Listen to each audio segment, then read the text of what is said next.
sens que cette vidéo, elle va être difficile. Bon, faut pas se mentir à soi-même. Je me suis planté. Je veux me barrer de la Belgique. J'ai pas réussi mon challenge. Et dans cette vidéo, je vais tout développer, mes conclusions, etc. Je vais te parler un peu de tout ce qui s'est passé et pourquoi j'arrête tout simplement le challenge que j'ai lancé avec le dropshipping. Allez, c'est parti. Du coup, ce qui se passe, c'est que je me sens plus aligné avec ça. Comment t'expliquer ? Facebook m'a complètement gavé. C'est un peu une période compliquée avec l'e-commerce.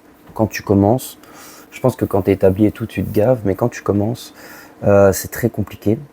Au niveau des coûts publicitaires, que ce soit avec les élections présidentielles, que ce soit avec le Q4, il y a énormément de personnes qui sont qui font des publicités et qui ont beaucoup plus d'argent que toi, ce qui fait que tu payes 3, 4, 5 fois plus cher tes pubs. J'ai essayé encore un produit, je te montre. Là, par exemple, j'ai fait une vente le 14 novembre. C'était le deuxième jour. Du coup, je m'emballe et tout. Je laisse tourner. Jour 1, les pubs sont normales. Je paye pas trop cher. Jour 2, je paye le double. Le jour 3, le triple. Le jour 4.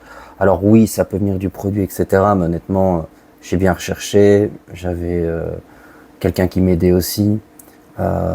Même lui comprenait pas. J'ai payé des comptes pub, 200 balles, où j'ai changé 3 fois le business manager, la d'account, enfin j'ai tout fait. Et j'ai eu des ventes, j'ai su avoir des ventes sur 3 produits que j'ai lancés, donc sur la première phase de test, ça paraissait bien. Et puis le coût publicitaire part en couille et tout, puis j'ai investigué et j'ai vu que Facebook, tu lances un produit, 50% du facteur, c'est l'algorithme, etc. Donc, même si tu fais un bon produit, même si tu copies un concurrent, même si tu fais les mêmes créatifs que lui, le même site, ça se peut que ça marche pas. De toute façon, c'est même pas conseillé de le faire. Donc, tout ça, ça a fait en sorte que je me suis remis en question. J'ai parlé avec mon meilleur pote et il m'a dit, tu sais, François, ça fait plusieurs années que tu continues de faire la même chose, de faire pour l'argent, mais qui t'es toi? Qu'est-ce que t'aimes dans la vie? Est-ce que le drop, ça t'anime, ça te passionne? Et la réponse est non. J'ai pas l'envie de continuer, pas parce que j'échoue, mais j'ai encore le budget pour continuer. Mais en fait, c'est pas moi. Être derrière l'ordi, faire tout ça, je l'ai fait plusieurs années. Et je fais ça pour l'argent, essayer d'en avoir, essayer d'être libre. Et au final, c'est l'inverse qui se passe. Et je passe à côté de ce que je dois faire réellement. Et je pense dans la vie, ce qui est le plus dur, ça va être Confessions intimes, cette putain de vidéo. Je pense qu'il est le plus dur, c'est de trouver notre chemin ou trouver ce qui nous donne la vibe. Moi, des fois, je me remets en question, je me dis, mais putain, il n'y a pas un domaine en particulier où je me sens fort, où je dis, putain, c'est ma passion. C'est juste que j'ai écrit sur une feuille et j'ai dit, bon, qu'est-ce que j'aime bien, qu'est-ce que j'aime le plus? En premier lieu, les femmes, j'adore. Sortir, j'adore sortir. Si un jour on me rencontre en soirée, vous allez voir, les gens me disent je suis l'âme de la soirée. J'adore faire rire, j'adore danser, j'ai le move. Des fois, des filles viennent me voir, elles font t'es gay. Je suis non, mais tu danses comme ça et tout. J'adore danser. Je peux pas être en soirée et rester comme un piqué sur une chaise. Je trouve ça complètement débile. Après, je juge pas les gens qui font ça parce qu'ils aiment pas danser ou qu'ils ont peut-être un manque de confiance. Mais voilà, j'adore m'amuser. Moi, je vais en soirée, je suis pas saoulé. Il y a des gens qui me voient, me font, mais il y a 10 ans, t'étais le même et t'as pas changé. Je fais, j'adore ça, c'est en moi. Moi, à 60 ans, je me vois bizarre avec ma meuf ou mes meufs et danser et tout. Donc voilà, je me voile pas la face. Là, on est là pour être honnête et authentique. J'adore les femmes, j'adore les soirées, j'adore le voyage et j'adore aider les gens aussi. J'ai un grand cœur. Et j'adore partager, j'adore attirer l'attention, voilà. Et avec tout ça, je me suis dit, ok, qu'est-ce que je peux faire? Et je regardais YouTube, j'ai vraiment envie de continuer. Le problème, c'est que j'ai constaté, c'est que mes vues, elles sont en baisse.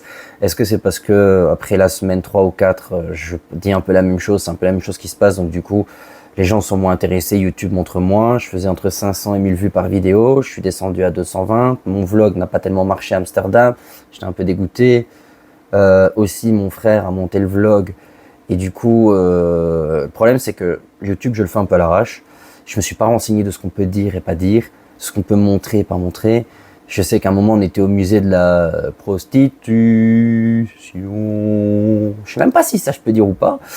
Et il y avait des photos de nibards et tout. Je me dis, merde, en fait. Il y a un pote, il me dit, ouais, mais ça, tu peux pas montrer sur YouTube. Donc, est-ce que je me suis fait shadowban ou pas? Ou est-ce que c'est tout simplement mes vidéos qui sont moins intéressantes, donc YouTube les met moins en avant? Donc voilà, au niveau de YouTube, je sais pas ce qui se passe avec la chaîne. Donc ça me fait un peu chier, c'est de ma faute. Du coup, je vais aller dans tous les sens. Ça, c'est mon problème aussi. Je veux continuer YouTube, voilà, pour revenir et pas que je m'éparpille. Je me suis dit comment je peux associer YouTube, les réseaux, à ce que j'aime.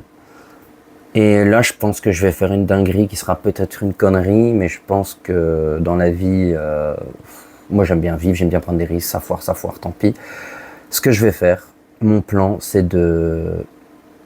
Je vais être totalement sincère, hein, j'ai fait un crédit pour avoir les thunes pour le drop, bien que je travaille, je suis chez mon père, mais j'avais des trucs à rembourser, etc. Je voulais pas attendre. Je vais renflouer l'argent que j'ai gaspillé dans le drop et mettre un peu de côté. J'ai un ordinateur que je paye tous les mois parce qu'il avait cassé, c'est un ordi à 2400 balles. J'ai mon téléphone que je paye tous les mois, tout ça je vais payer. Et tous les mois je vais avoir plus ou moins 240 euros de frais. Ça c'est les frais que je vais avoir, que je dois repayer pour mon crédit, ce qui est con. Mais je vais prendre le risque, c'est de partir avec 6-7 000 euros. Je pense que je partirai fin janvier. Comme ça, j'ai le temps de travailler, mettre de côté. En décembre, j'ai demandé de faire les dimanches, etc. Ce sera payé d'août parce que là, je suis intérimaire. Et renflouer le maximum de trucs que je peux et partir avec 7 000 euros. Je vais prendre mon petit chien aussi, ce qui est complètement peut-être taré. Parce que c'est une responsabilité. Surtout que j'ai mon chien et mon chat là-bas.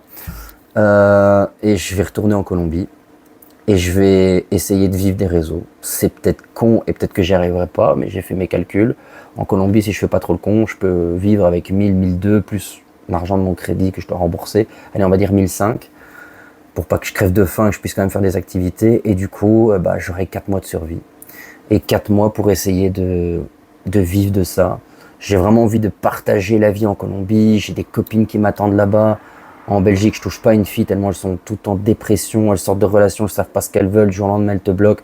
Je trouve ça tellement compliqué les filles par ici, enfin, c'est pas la même énergie et comme je fais tout le temps des comparaisons et je me sens pas aligné et j'ai envie de partir et j'ai envie de partager tout ça. J'ai aussi mon meilleur pote Thomas, il m'a dit n'attends pas la Colombie, tu fuis tes blocages, etc. Parce que j'ai énormément de blocages en moi sur lesquels je travaille. Je pense que je vais commencer les micro-trottoirs en Belgique et je vais faire des comparaisons avec les femmes belges, les femmes colombiennes pour commencer, essayer de faire monter mon TikTok, essayer de faire monter YouTube, essayer d'avoir plus d'abonnés. Parce que au bout de 4 mois, quand j'ai plus de thunes, il faut au moins que je gagne 1000, 1500 avec les réseaux, sinon c'est retour. J'appelle ma cousine ou mon père, je pars un billet d'avion. Ça ferait vraiment chier d'échouer, mais j'en ai marre d'être ici, je veux pas attendre la sécurité, c'est comme ça qu'il n'y a jamais rien qui se passe. Quand tu vois qu'il y a un gars comme Francis Ngannou qui a fait de l'MMA, il a traversé la mer, les montagnes, je sais pas quoi, il est devenu champion d'MMA, il a pris des risques, il savait pas comment il allait bouffer et tout. C'est peut-être des années en arrière, mais je veux dire, je pense que c'est dans la prise de risque qu'il peut arriver des choses merveilleuses. Et là, je pense que je vais contre ma personnalité, contre ce que je dois faire. Et je suis plus animé de lutter, tout ça pour le drop. Donc oui, ce challenge, ça a été un échec. J'ai pas réussi. Je pense que je pourrais, mais j'en ai rien à foutre. Et je suis plus animé par ça. J'ai envie de trouver vraiment ma voie, mon chemin en étant moi. Je suis un petit peu fou, j'adore m'éclater, mais j'ai aussi un côté très sérieux et j'ai de la chance d'avoir ces deux personnalités et j'ai envie de partager ça justement. J'ai envie de partir à l'aventure et ça passe ou ça casse et ça va être le plan et je vais pas changer d'avis. Je pense que même bientôt je vais payer le billet d'avion comme ça ce sera fait. Je pourrais pas avoir cette boule au ventre en mode putain mais si tu te casses la gueule, si t'échoues et tout, non, rien à foutre. J'ai envie d'essayer, d'ailleurs bientôt la chaîne, pour ceux qui étaient plus intéressés par la partie business, e-commerce et tout, ça va partir en vlog de voyage, en mode je vais aller parler à des meufs en rue, je vais tout partager, la Colombie, comment je vais essayer de partir de la Belgique en faisant des TikTok, faire des micro-trottoirs, voilà, pour essayer de me développer. Mais ça va être le plan. Au niveau du drop, ça a été concrètement un échec. Là où je m'en veux un peu, c'est que mon pote, j'ai un pote qui est en Belgique, c'est marrant, mais lui a 5 ans ou 6 ans, Il était venu me voir, j'étais pas spécialement hyper pote avec lui. Et il m'a dit, ouais, comment t'as fait pour réussir et tout. Je lui ai donné les filons. Je lui ai dit, regarde cette vidéo-là, cette vidéo-là, cette vidéo-là. Je lui ai donné quelques conseils. Il s'est démerdé par lui-même. Et il a réussi en drop. Puis lui, il est parti plus sur la partie SEO, Google Ads, construire un écosystème, faire un site avec plein de produits. Et maintenant, ce mec-là, il gagne super bien sa vie. Même qu'il paye tous ses impôts et sa TVA en Belgique, il gagne très très bien. Et il m'a proposé de me coacher, de faire 50-50 et de construire tout un écosystème. Et j'ai dit non, je préfère prendre un coaching, prendre un produit gagnant, gagner un peu de thunes. Et après, quand j'ai ma thune, oui, je me pose pour créer un écosystème. Et il m'a proposé ça il y a 3-4 mois. Et au final, je l'ai pas fait par manque de patience. Et si je l'avais fait, peut-être que maintenant, je gagnerais peut-être 3 000 € net par mois. Et je pourrais déjà partir. Donc, grosse erreur de ma part, c'est des fois, quand tu veux faire le lapin, prends peut-être la stratégie de la tortue. Ça sort d'où, ça? Mais voilà, ça c'est peut-être un peu mon regret. Mais dans la vie, il faut pas avoir de regret. J'apprends, on apprend de ses erreurs, justement. Donc, je vais partir. Et au pire, j'arrive à percer sur les réseaux. Je vois plein de gens en Thaïlande avec les TikTok et tout, gagner sa thune avec la TikTok money. Puis quand t'as une communauté, c'est beaucoup plus facile de la monétiser, de faire de l'affiliation. Tu peux mettre plein de choses en place. Dès que tu atteins des 5-10 000 abonnés, tu sais vivre de ta chaîne, non pas par les vues, mais parce que tu peux proposer. Faut savoir que moi, j'ai envie d'être quelqu'un de vrai, authentique et sincère. Je vendrai jamais de la merde pour avoir de l'argent, ça m'intéresse pas. Je tiens aussi à dire à ceux qui veulent se lancer dans l'e-commerce, le dropshipping, etc., le trading, les promesses, où tu vas gagner de l'argent facilement et en moins de 30 jours. Je dis pas que ça peut pas marcher, mais c'est une loterie et c'est de la chance. Et la vraie réalité ne se passe pas comme ça. Il y a malheureusement trop de youtubeurs de merde qui s'en foutent, qui n'ont pas d'âme et leur seul intérêt c'est argent, argent, argent. Et je pense qu'à l'intérieur ils sont vides. Je sais pas comment tu peux t'exposer, ou alors ils sont psychopathes, sociopathes, parce que ils font les pseudo-entrepreneurs, les étudiants fauchés à millionnaires, machin, ils s'inventent une vie, une histoire. Le seul moyen qu'ils ont de gagner de l'argent, c'est de te vendre de la formation, des coachings, des accompagnements. Eux-mêmes ne font plus ça.